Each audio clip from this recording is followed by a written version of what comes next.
In this video, I'm going to go over an image viewer called the Aliza MS DICOM Image Viewer. If you found this video on YouTube, I will provide a link below the video that has instructions for installing it on your system and some information about the image viewer as well. Now, this image viewer is not going to appeal to everyone. It's mainly used to look at medical images, but you can view the DICOM images, which are very large images, not just the typical size of like the PNG files or JPEGs or the GIF or GIF images. This is what it looks like the first time you open it up and click on the About that shows you information about the software. And here's a brief bulleted list of things that the software is capable of doing. And I'm not going to read all of that. It's on the actual website, and I'll show you where a link is that in just a moment, which I mainly got it from the GitHub site. For Linux users, you can install it via Flatpak. You can click the Install button, and if you don't have your system set up, you can click the Setup Guide.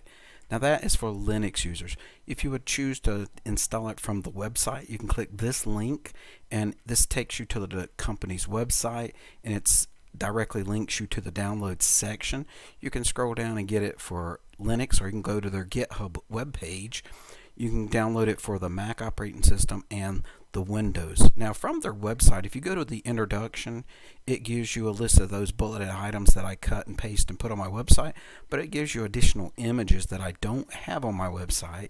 You can go to the download section and get the free viewer, or there's a paid version, but you can use it the full software for 30 days. Now this is not like a paywall that you use and then it cuts off. If you download the free version, it's all the features on the free version. There's nothing going to limit you how longer you can do it. This one just has more features. And here's some of examples, some data sets that you can download so that you can look at images. And if you prefer to purchase the full version, you can go to the website and buy it or make a donation. Here is the manual. You can look and click on any different parts that you want to learn about, and it will load the manual from that particular topic, and I'm not going to do that. Let me go back to my website. Here's a quick start guide that will show you a little bit about how to use it, the basic features. For Linux users, like I said, you can go to the setup guide. You can open up your terminal, simply copy this right here. If you don't want to go FlatHub's website and click the install button, if you prefer to open the terminal, copy and paste this, press the enter return key, and it will install it. The first time, if you want to run it from your terminal, you just simply copy and paste that to your terminal, and it will start the software. It will also install an icon within your menu, which is here. So if I click on this, it will open up the software. There are several different tabs that you can go here. You can make changes in your settings, and you can control the way it's viewed. You can go to the menus up here. You can go to where it says DICOM Scanner, open a file, about, and it gives you more information about the software. You can go to the settings other than clicking the tab here. You can change the different views for the image. These are not highlighted because I don't have an image open. And here's the different tools, like it has website on there, the manual, and it's mainly the manual showing you the different tools that it has the capabilities of doing. Let me close it out. Let me show you a few images from the website, and then I'll show you some sample ones that are on my computer. Now these two images are actually my X-ray scans, and let me give a brief description. I tell a brief description here, but since this is my story, I can tell you here a lot quicker than reading it. Back in September, I started having problems in my groin area and my legs. I started having stiffness in my muscles and muscle pain and hip pain, and I thought it was coming from the joints. And they took x-rays and looked, and I did have some herniated disc, and they said I had a collapsed L5 lumbar, so that we thought originally it was coming from that. But I continued to get worse and worse, and eventually they did an MRI scan and determined that I had a synovial cyst on my thoracic spine from my T8 to T11 vertebrae, and it was pressing against my spinal cord, and that was causing my issues of my hip and groin area and the stiffness in my legs, because it progressively got worse in my back, and I have a lot of back pain. So it hurts when I sit a lot, and even when I stand and walk. So I do most of my time just laying around watching movies on the TV or the computer screen. So if you're noticing I'm not updating my webpage or producing as many videos, it's because I'm having issues with my back at the moment. And 2 weeks from today, or 2 weeks from tomorrow, I go to back to the doctor, and hopefully they'll drain the cyst and give me an epidural with a steroid injection. And if it goes away for a while, then they'll know how to fix my problem from there. It's kind of a way of troubleshooting. Here's more images. This is like a right elbow, and it's not my arm, of course. And here's a bent section, which is a side view of that elbow. Here's a person's an example of a person's MRI scan of an individual's brain. And this is the 3D section where you can rotate it around, and I'll show you that in just a few moments. Here's an example of a chest view where you can look in the lungs. Here's another MRI of someone's brain, looking at it from the back view. Here's a 3D rotatable head view that you can rotate that around. Here's the 3D knee section that you can rotate around. If you're a female that's had a mammogram, you can get a copy of your mammogram and look at it on using this particular software. Here again is an example of looking at an image of someone's brain, the 3D view of it that allows you to rotate, and you can change the different colors of it so you can see different parts a little easier.